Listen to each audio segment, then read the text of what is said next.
Gold trusted gold buyers మీరు తాకట్టు పెట్టిన బంగారాన్ని విడిపించి ఈ రోజు ఉన్న మార్కెట్ ధరకు కొనబడను. నేను అడగాలనుకున్న క్వశ్చన్ అదే 34 ఏళ్ల తర్వాత ప్రిజర్వ్ చేసిన పిండాన్ని క్రయో ప్రిజర్వేషన్ ద్వారా రీసెంట్గా ఆ బాబు పుట్టాడు అని అంటే అది సాధ్యం అవుతుందా మ్యామ్? అట్లాగా ఎవరైనా అట్లా ప్లాన్ చేసుకోవచ్చా? ఇప్పుడు ఫస్ట్ వచ్చింది క్రయో ప్రిజర్వేషన్ ఆఫ్ ద పిండమే. సో ఇప్పుడు వచ్చింది ఎగ్ ప్రిజర్వేషన్. ఫస్ట్ వచ్చింది అదే, ఫస్ట్ ఎంబ్రియోనే వచ్చింది. సో అది ఎక్కువ ఇప్పుడు మనం ఐవీఎఫ్ చేసేటప్పుడు హార్వెస్టింగ్ చేస్తారనమాట. ఆ ఎగ్స్ అన్నీ తీసి దాన్ని ఫర్టిలైజేషన్ చేస్తే వాళ్ళకి ఒక్కొక్కసారి చాలా ఎగ్స్ వస్తాయి. ఒక 12 ఎగ్స్ అట్లా వచ్చింది అనుకోండి, వాటిని ఏంటి ఫలదీకరణ అంటే ఫర్టిలైజేషన్ చేసిన తర్వాత ఎంబ్రియోస్ తయారవుతుంది. మరి ఆ 12 మనం పెట్టలేం కదా. సో మిగిలినవన్నీ ఫ్రీజ్ చేస్తాం. మిగిలిన ఫ్రీజ్ చేసి ఒక 2 పెడతాం. యాక్చువల్లీ సింగిల్ ఎంబ్రియో ట్రాన్స్ఫర్ కూడా చేయమంటున్నారు ఈరోజు రేపు. So because problems of twins అవి ఉంటాయి కనుక అది మిగిలినవి ఉంటాయి కదా. అవును. So once we do vitrification అని చేసి అది ఫ్రీజ్ చేసేసాము అనుకోండి, ఇన్ఫినిటీ ఎన్ని ఇయర్స్ అన్నది ఉంటుంది. ఓకే, అప్పుడు హెల్దీ బేబీనే వస్తుంది. హెల్దీ బేబీనే ఉంటుంది. So very rarely you may have a problem, but that I think IVF people should tell. Ma'am నేను ఇంతకుముందు మీతో వీడియో చేశాను ఏది ల్యాబ్లో బేబీస్ని. సో ఆ ల్యాబ్లో బేబీస్ నిజంగా వస్తారా ముందా లేకపోతే ఇప్పుడు జరుగుతుందా ఆ ప్రాసెస్? ఇప్పటికి ఇంకా రాలేదమ్మా, ఇంకా కాలేదు. కానీ they tried with small animals అంతే, ఇంకా హ్యూమన్ బీయింగ్ ఇంకా రాలేదు. ఇప్పుడు ఏఐ అమ్మ వస్తే అసలు ఆ బేబీస్కి ఆ బ్రెయిన్ అనేది అసలు ఎలా ఉంటుంది, వాళ్ళకి అమ్మతో అటాచ్మెంట్ ఉంటుందా లేదా, ఇట్లాంటివన్నీ పెద్ద క్వశ్చన్ మార్క్ లాగే ఉన్నాయి కదా. ఉంటుంది మరి, అప్పుడే అదే ఆన్సర్ చేస్తుంది. Time will answer all these things. మనం కంజెక్చర్ చేసి రేపొద్దున అది ఎట్లుంటుందో see all said and done. ఇప్పుడు మన సంస్కారాలు బేబీకి 26 వీక్స్ నుంచి ఇవ్వచ్చు. We can talk to the baby, we can make the baby hear the music, we can make the baby hear so many things. Same thing artificial womb లో కూడా వాళ్ళు ఆ బేబీకి అవన్నీ వినిపిస్తారేమో, అది కూడా ఆర్టిఫిషియల్ మ్యూజిక్ అవన్నీ పెట్టి వినిపిస్తారు. సి తల్లిదండ్రుల గొంతు కూడా వింటారు కదా బేబీ. నేను చూశాను ఒకసారి ఒక తండ్రి ఫస్ట్ టైం ఆ బేబీని ఎత్తుకొని మాట్లాడుతుంటే ఇట్లా అనింది బేబీ. అంటే did I hear this voice somewhere అన్నట్టు. It's just 1 day old baby. So you can imagine. So ఇవన్నీ కృత్రిమంగా చేసినప్పుడు అది కూడా కృత్రిమంగానే ఇస్తారు. So that's the input.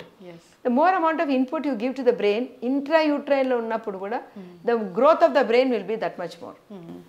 అంటే ఈ ప్రెగ్నెన్సీ డ్యూరింగ్ ప్రెగ్నెన్సీ ఎలాంటి మిస్టేక్స్ చేయకూడదు అసలు women? The most important thing they have to take care of the diet. They should do some physical activity and then and mental also, they should be cool and calm. So pregnancy actually is a euphoric state, and they're very happy during pregnancy. So a euphoric state lo వాళ్ళు generally చాలా పీస్ఫుల్గా ఉంటారు. మన వాతావరణం మంచిగా maintain చేయాలి pregnant లేడీస్కి. మంచి చక్కగా అందరు మాట్లాడుకుంటూ హ్యాపీగా ఉంచి అలా చేస్తే even baby will feel happy inside. So all these are important. You can't be shouting at everybody when you're pregnant. మరి బేబీ అదే నేర్చుకుంటుంది. అవును, అదే మ్యామ్. మంచి సౌండ్, మంచి మ్యూజిక్, మనసు ప్రశాంతంగా ఉంటే మనం ఎలా ఉంటే డ్యూరింగ్ ప్రెగ్నెన్సీ అంత హెల్దీ బేబీస్ వస్తారు. అంటే నేను ఒక పర్సనల్ క్వశ్చన్ అడగాలనుకుంటున్నాను.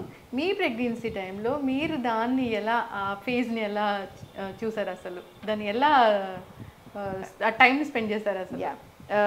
నేను నా ఫస్ట్ ప్రెగ్నెన్సీ అప్పుడు నేను పోస్ట్ గ్రాడ్యుయేషన్ చేస్తా ఉన్నాను, ఎండీ చేస్తాను జడ్జిఖానాలో. రోజు పొద్దున లేసి అమీర్పేట నుంచి ఓల్డ్ సిటీకి వెళ్ళి జడ్జిఖానాలో చేసి వచ్చేదాన్ని. So that was and I should tell that was in the 8th month నాకు పీజీ సీట్ వచ్చింది. So I was 8th month, ఒక 1 month అలా ట్రావెల్ చేశాను. కానీ through out the pregnancy I was preparing for my entrance. So I was studying all the time. So specific timings maintain చేసుకుంటూ నేను ఎంట్రన్స్కి వీటికి ఎగ్జామ్స్కి చదివేటప్పుడు చాలా క్లాక్ వైజ్ ప్రెసిషన్తో చదువుతుంటాను అనమాట, మెకానికల్గా. అది చేసుకుంటూ పక్కా everyday evening I use to prepare I use to do meditation every day evening meditation చేసేదాన్ని and I use to read the Bhagavad Gita. So during that time that peace of mind was there. You are preparing for entrance, you are very peaceful, ఇంకేం లేదు బాధరబంది. So that's what. And I use to read. అక్కడ British లైబ్రరీకి వెళ్ళి books తెచ్చి normal delivery books అవన్నీ చదివేదాన్ని అనమాట. So we had absolutely peaceful pregnancy. And I was only 24 years. Wow. Healthy pregnancy. Very healthy pregnancy. That's also another thing. Manchi gift adi. Yeah. And I was working for till 1 week before. 15th orko I was working till 23rd. So I mean it's very very important to have the right frame of mind. Normal delivery ne. Yeah, normal. Ma'am జనరల్గా మీరు ఏది prefer చేస్తారు, అంటే normal డెలివరీనా C section? అసలు ఇక్కడ prefer అనేది ఎక్కడ వచ్చిందమ్మా? Why do people always say what do you prefer? We don't prefer anything. ఇది ఇండివిజువల్. ఈ పేషెంట్కి 90% అందరు పేషెంట్స్కి నార్మల్ డెలివరీ అవ్వాలి ఫస్ట్ ప్రెగ్నెన్సీ వాళ్ళకి. 10% ఏదో ఒక కారణం వల్ల వాళ్ళకి సిజేరియన్ అవ్వచ్చు. సో సిజేరియన్ ఒకసారి అయితే మళ్ళీ అది ప్రీవియస్ రికరెంట్ కాజ్ అయితే మనము సిజేరియన్ చేయాల్సి వస్తుంది. నాన్ రికరెంట్ కాజ్ అంటే బేబీకి ప్రీవియస్ ఫీటల్ డిస్ట్రెస్ వల్లనో లేదా అబ్నార్మల్ పొజిషన్ వల్లనో మనం సిజేరియన్ చేస్తుంటే ఈసారి ట్రై చేయొచ్చు. నార్మల్ డెలివరీ కూడా ట్రై చేయొచ్చు after a caesarean section. So everything depends upon the situation at that point of time. బేబీకి హార్ట్ బీట్ సరిగా లేకపోయినా, అబ్నార్మల్ డాప్లర్ ఉన్నా, అది దిగకపోయినా, అదంతా ఆ సిచ్యువేషన్లో ఉన్న డాక్టర్కి ఇది కరెక్ట్ అనిపించి అలా చేస్తారు. అంతేగాని ముందే నేను కూర్చొని నువ్వు వచ్చినప్పుడు ఇట్లా కూర్చుంటే అమ్మ నీకు సిజేరియన్ చేస్తానని ఎవరు ప్రిఫర్ చేయరు అట్లా. So but in some cases say for example వాళ్ళకి ప్రీవియస్ 2 సిజేరియన్ అంటే నేను ఫస్ట్ 2 సిజేరియన్ వాళ్ళకి నార్మల్ చేయనమ్మా, నీకు సిజేరియనే అట్లా దానికి ప్రిఫర్ చేయొచ్చు. లేదా చాలా ఏండ్ల కన్సెప్షన్ తర్వాత వాళ్ళకి ప్రెగ్నెన్సీ వచ్చింటే వాళ్ళకి కూడా we can wait till the date. లేదా we know that there is a lot of complications in the pregnancy, బేబీకి బ్లడ్ ఫ్లో సరిగా లేదు, అలాంటి వాళ్ళకి then we don't prefer to go for because ఆ బేబీ తట్టుకోదు. సో సిచ్యువేషన్ ప్రకారం మనం చేయాలి, అంతేగాని ముందే ప్రిఫరెన్స్తో మనం ఎవరు చేయం. ఈ ప్రిఫరెన్స్ అనేది కూడా ఈ మధ్యకాలం చాలా మంది చాలా ప్రెషర్ పెడుతున్నారు డాక్టర్స్ మీద. మాకు ఈ టైంలోనే కావాలి డెలివరీ, ఈ ముహూర్తంలోనే కావాలి. అదేంటి midnight 1:47కి ఏంటి జీలకర్ర బెల్లమా? How can we do? It's not possible.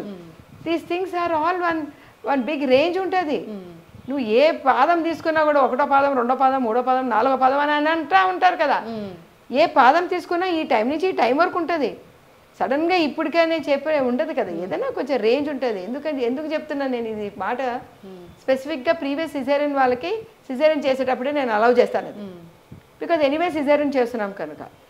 అలాంటప్పుడు ఏంటంటే ఈ స్పెసిఫిక్ అట్లా చెప్పినారంటే అనస్థీషియా వాళ్ళకి వచ్చేదానికి తొందరగా గబగబా they can land in accident. I had twice my anaesthetist landing in accidents because they coming running for a caesarean section which is ముహూర్తం. తర్వాత డాక్టర్ కూడా అరే ఆ టైం కల్లా తీస్తామా లేదా అని చెమటలు కక్కకుండా తీయాలా, అదేంటే టెన్షను అవసరమా? తర్వాత ఇంకోటి ఒక్కొక్కసారి ఏమవుతుందంటే లోపలికి వెళ్ళిన తర్వాత అక్కడ ఇంటెస్టైన్స్ అనే అతుకులు ఉండొచ్చు. మనం టైం అన్నీ అడ్జస్ట్ చేసుకొని చేస్తాం, కానీ అక్కడ చేసేదానికి ప్రాబ్లం ఉండొచ్చు, టెక్నికల్ ప్రాబ్లం. ఆ బేబీకి వచ్చేదానికి టెక్నికల్ ప్రాబ్లం. సో ఇవన్నీ కూడా ఉంటాయి కనుక don't give a point time.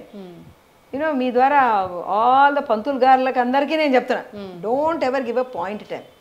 This is not something ఎంత జీలకర్ర బెల్ల ముహూర్తాలు పెట్టిన వాళ్ళకి పోవటం లేదు, విడిపోవటం. బాగా గట్టి ముహూర్తాలు అయితే తొందరగా విడిపోతున్నారు. I mean, it's not in your hands. You have to work for every relationship. That is why I said, even marriage, anything, you have to work for it. ఊరికి అట్లా ఏదో ముహూర్తం పెట్టేస్తే అంత అవుతుందని కాదు, అది చేసేస్తే మన పని తగ్గిపోతుంది. వాళ్ళంటే ఆటోమేటిక్గా వాళ్ళే చదువుకొని పెద్దవాళ్ళు అయిపోతాను అనుకోవడం. And for more videos, please subscribe to iDream. Please subscribe to iDream. Please subscribe iDream. And please subscribe to iDream. For more videos, subscribe to iDream. please like, share and subscribe to the channel. Congratulations, iDream. Subscribe to iDream. Subscribe to iDream. So subscribe to iDream Media. iDream team andarki huge congratulations. Please subscribe iDream Media. Please subscribe to iDream. Subscribe iDream. Please subscribe to iDream. iDream అంటే నా కళల ఛానల్ను subscribe చేసుకున్న నోరు తిరుగుతలేదు మీరైతే గంట గుర్తు కొట్టండి. For more such videos, please subscribe to iDream. Subscribe to iDream. Please subscribe to iDream. Please subscribe iDream Media. Please do subscribe to iDream. Please subscribe to iDream Media. For best entertainment and information, please subscribe iDream. And don't forget to subscribe to iDream.